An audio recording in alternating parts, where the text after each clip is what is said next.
항구 도시 가이사라에서의 바울은 상당한 억안에 머물렀다라고 기록합니다. 성경은 그가 가이사라 체류를 가리켜서 여러 날 동안 하는 시간적 표현을 남기고 있습니다. 그는 드로아, 밀레도, 두로, 돌레미 등에서 지냈던 체류 기간에 비해서 가이사라의 체류 기간이 길었음을 우리에게 알려주고 있습니다. 오랫동안 항해에 시달린 육체의 피곤을 푸는 억안도 되겠고, 다시 벌어질 예루살렘 전투를 앞에 두고 영적 무장으로 재충전하는 기회도 되었습니다. 이제 바울은 가이사라를 떠나게 됩니다. 저들은 행장을 준비하여 예루살렘에 올라갔다고 기록하고 있습니다. 15절에 여기 행장이란 단어는 필요한 물건을 공급함이라는 뜻인데, 이것은 일행들이 갖고 가는 연보를 재확인하는 동시에 이방교에서 모금한 것, 예루살렘으로 가는 교통수단을 알아보는 일, 그리고 일상 휴대품을 점검하는 일 등으로 짐작이 됩니다. 행장이라고 하는 말. 예루살렘을 향하는 저들의 길에 바울과 함께하는 동행자들이 선교지에서 올 때보다 가이사라에 머물 동안에 더 많아졌음을 알게 됩니다. 먼저 바울이 있고, 또 그와 함께 하는 일행이 있고, 가이사라의 몇 제자도 함께 했다. 16절에 숫자가 많아졌습니다. 우리는 바울이 예루살렘으로 가는 길에 마지막으로 유숙하게 되는 한 그리스도인 나손에 대해서 우리 성경이 기록을 하고 있다는 사실을 봅니다. 성령께서 당신의 복음 역사를 기록하는 성경에 이 나손이라고 하는 사람의 이름과 그의 집을 기록하고 있다는 사실에 크게 유의해야 됩니다. 마지막 예루살렘 상경길에 나손과 그의 집을 기록하고 있다. 오늘 우리 나손의 집, 그런 내용입니다. 나손의 집, 어떤 집입니까? 은혜 체험의 사람이었다. 나손은 16절 중에 한 오랜 제자 구브로 사람 나손이라고 소개합니다. 그의 이름 나손이라고 하는 말은 회상함이라는 뜻입니다. 그는 구브로 출신입니다. 그렇다면 바나바의 고향 같은 사람이지요. 배자 사본에 의하면 그 당시 그는 가이사라와 예루살렘 중간 지점에 자리를 잡고 집을 가지고 살았다. 그렇게 기록합니다. 우리 성경은 그를 가리켜서 한 오랜 제자 나손, 아주 우리가 기억할 단어, 한 오랜 제자 나손이라고 했습니다. 여기 오랜이라고 하는 말은 시간과 사건에 있어서 많은 경험을 가지고 있는 사람이란 뜻입니다. 제자, 마데테라고 하는 말, 단순히 회개하고 개종해서 예수에게 돌아온 단순한 그런 신자가 아니고, 그와 구별되는 예수를 따르고 예수를 배우고 예수를 가르치고 예수를 섬기는 아주 상당한 수준급에 있는 마데테라고 하는 단어 썼습니다. 그렇다면 오랜 제자, 알카이오 마데테, 이 말은 처음 제자, 첫 제자, 처음 제자, 최초의 제자 등의 의미로 해석할 수 있습니다. 아마 그는 사도행전 1장 15절에 나타난 120여 문도가 다락방에서 기도했는데 아마 그 멤버 중에 한 사람이었던 것 같습니다. 그렇다면 그는 주님 생존 시에 살았던 사람입니다. 그는 주님의 행적에 대하여 아주 익히 알고 있던 사람입니다. 예루살렘 다락방 기도에 참가한 사람이요, 오순절 역사, 불같이 바람같이 임했던 뜨거운 오순절의 은사를 체험한 사람이요, 예루살렘 교회가 부흥할 때 스데반이 죽임을 당하고 이렇게 환난을 당하는 예루살렘 교회의 부흥과 예루살렘 교회의 박해를 목격한 사람일 것이다. 아마 그의 연령은 상당한 고령이었을 것으로 짐작이 됩니다. 중대한 것은 그는 처음 제자로서 처음 받은 은혜를 쏟지 않고, 처음 받은 은혜를 변절치 않고, 처음 받은 은혜를 타협하지 않고 그대로 간직하고 살고 있다는 사실입니다. 그가 예루살렘을 향하는 바울과 그 일행에 가담한 것은 아마 그가 오랜 제자이니까 바울에 대한 소식을 익히 알고 있었다고 생각합니다. 바울이 가이사랴에 온다, 그리고 예루살렘에 간다 하는 이 소식을 그가 아마 알고 가이사랴에 머무는 바울을 만나러 온 것 같습니다. 아마 당시 전도자 빌립이나 예루살렘과 그 지방의 형제들은 나손을 익히 알고 있었을 것입니다. 말하자면 그는 경험의 사람이요, 주님 경험, 성령 경험, 성령 체험, 박해 체험, 승리 체험, 고난 체험, 은혜 체험의 사람이다. 오랜 제자. 이 세상에서도 삶의 경험이 많은 사람들은 모든 일에 있어서 가르칠 수 있고 또 앞서가는 입장에 서게 되지 않습니까? 정치계의 원로들이나 아니면 교육계의 원로들, 아니면 또 경제계의 원로들, 또 이른바 영적 세계, 종교계의 이른바 원로들, 경험자들은 그가 속한 그 독특한 사회에 아주 중요한 위치에 있고 중요한 역할을 하고 중요한 영향을 끼칩니다. 성경에서 부모가 자식에게 주는 경험적 영향, 오래돼 살았던 부모가 이제 살고 있는 자식들에게 주는 영향, 행복을 좌우하게 됩니다. 그는 자녀보다 더 많은 인생 경험을 가졌기 때문에 자식의 걸어가는 생로를 컨트롤할 수 있는 그런 행복의 길잡이가 됩니다. 부모는. 이 오랜 제자 나손, 여러분 정말 우리에게 자극을 주는 단어입니다. 솔로몬 죽었습니다. 그 아들 르호보암이 왕이 되었습니다.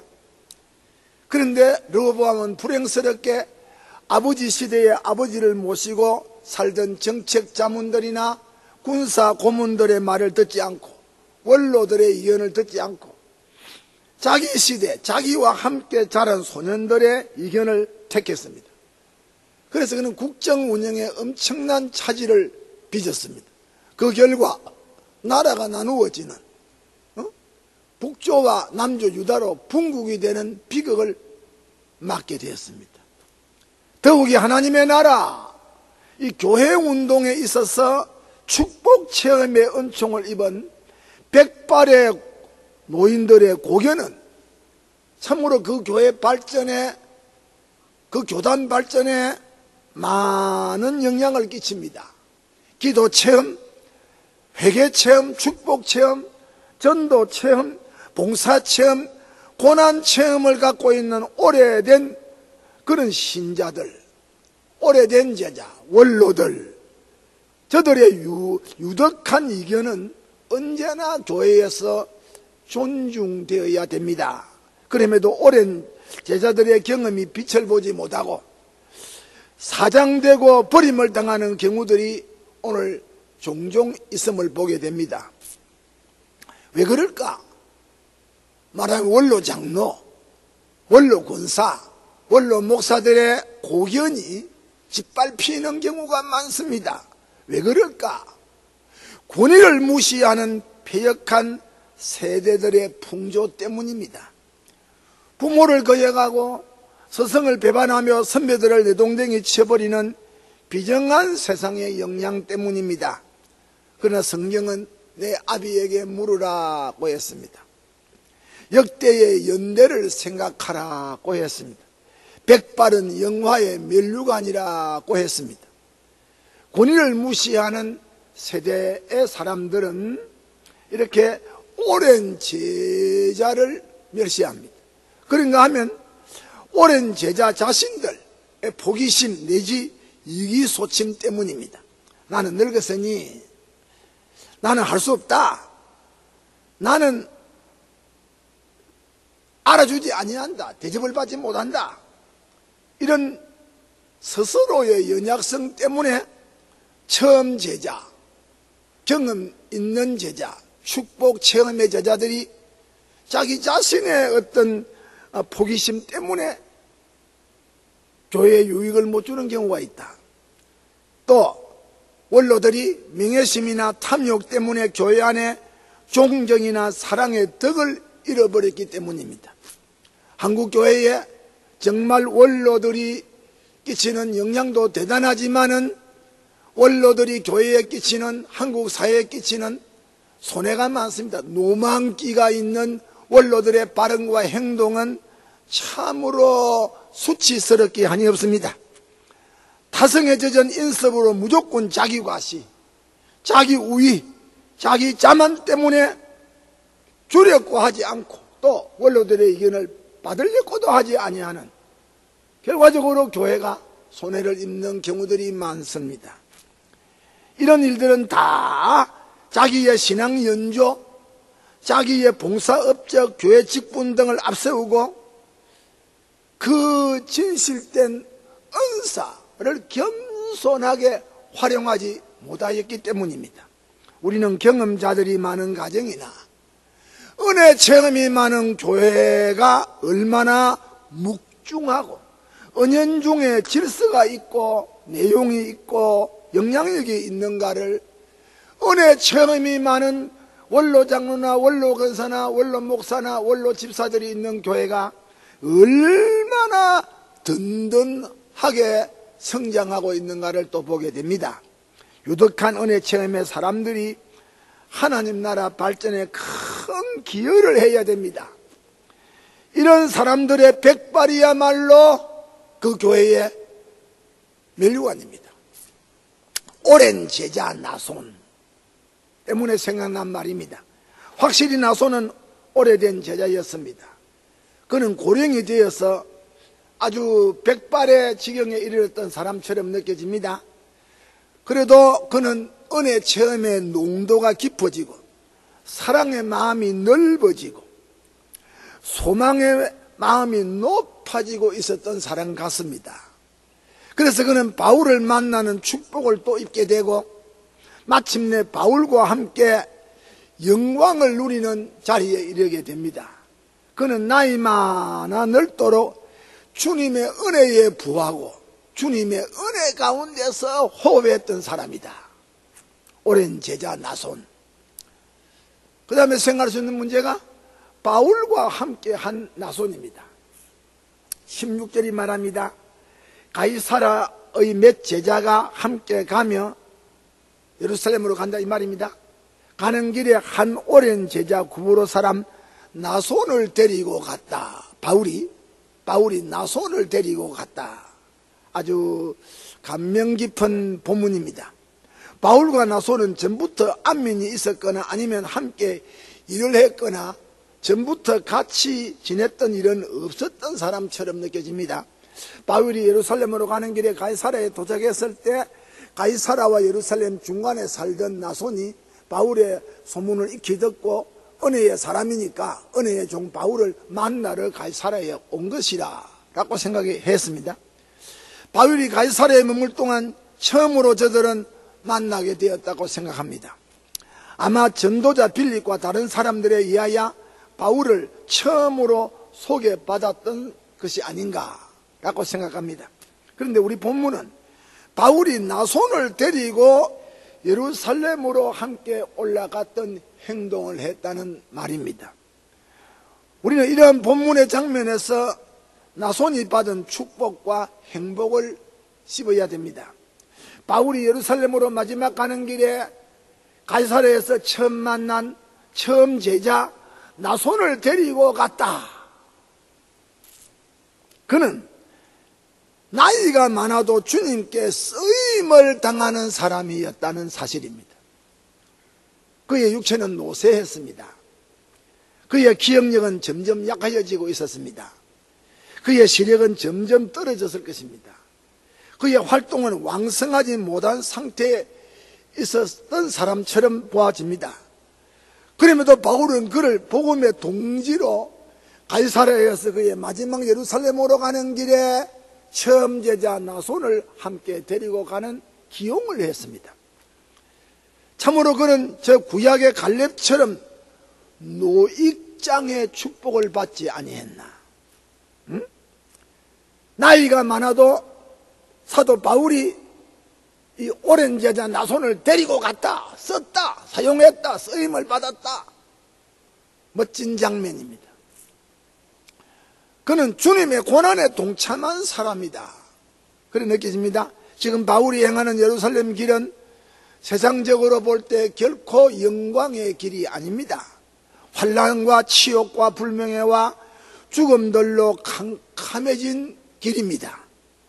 결코 개선장군의 행렬이 아니었습니다. 그럼에도 나손은 바울과 함께 했다. 사실상 잡히러 가고 죽으러 가는 길에 바울이 나손을 데리고 갈 때 나손이 그 길에 동참을 했다 하는 사실입니다. 바울의 목적과 함께하고 바울의 주장과 함께하고 바울의 의향과 함께하고 바울의 활동과 행동과 함께했던 그리스도의 고난에 십자가의 고난에 동참했던 사람이다. 실로 예수의 환난과 나라와 참음에 동참했던 십자가의 동지였다. 그래 느껴집니다.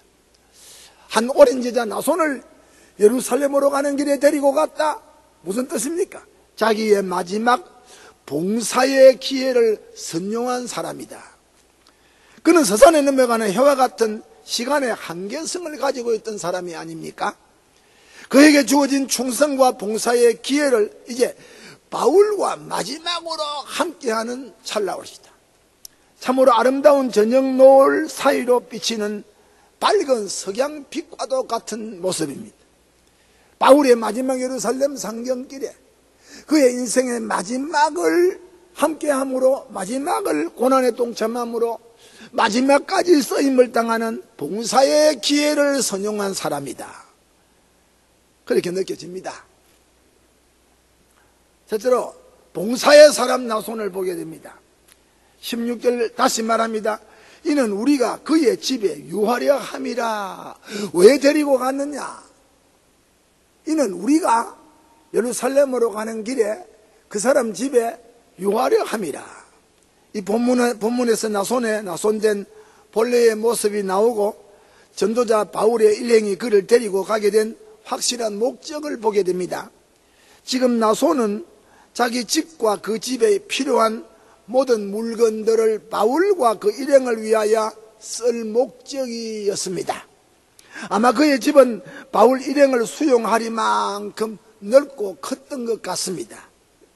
아마 그의 집은 정말 주님 쓰심에 합당한 집이었던 것 같습니다. 기도하고 묵상하기에 아주 적합하리만큼 그 집이 아주 좋았던 것 같습니다.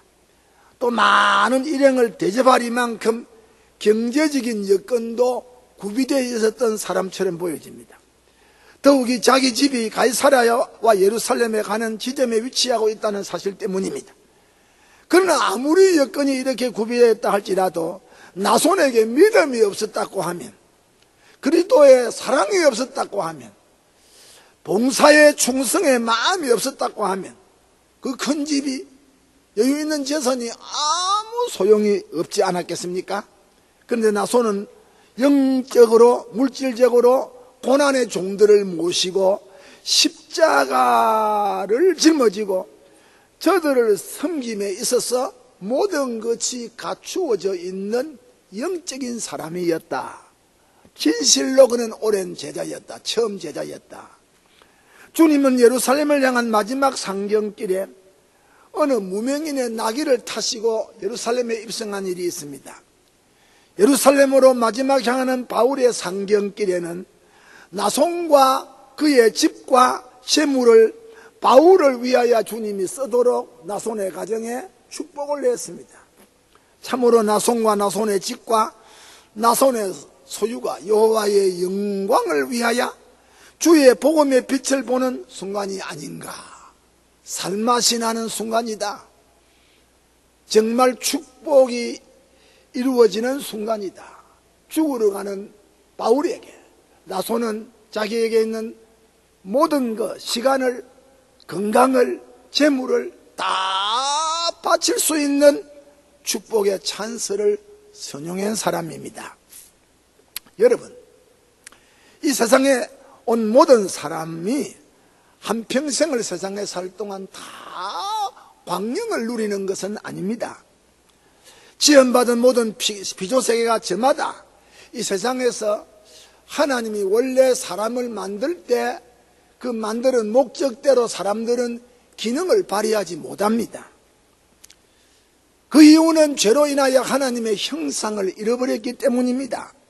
그러나 예수를 믿고 예수의 공로로 구원을 받은 새 사람이 되고 하나님의 형상을 바로 찾은 사람들은 자신의 존재 의미를, 자신의 존재 내용을, 자신의 존재 목적을, 자신의 존재 가치를 잘 압니다.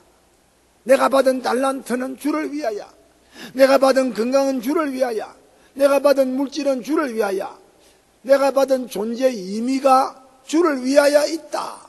이것을 아는 사람들이 그리스도인들입니다.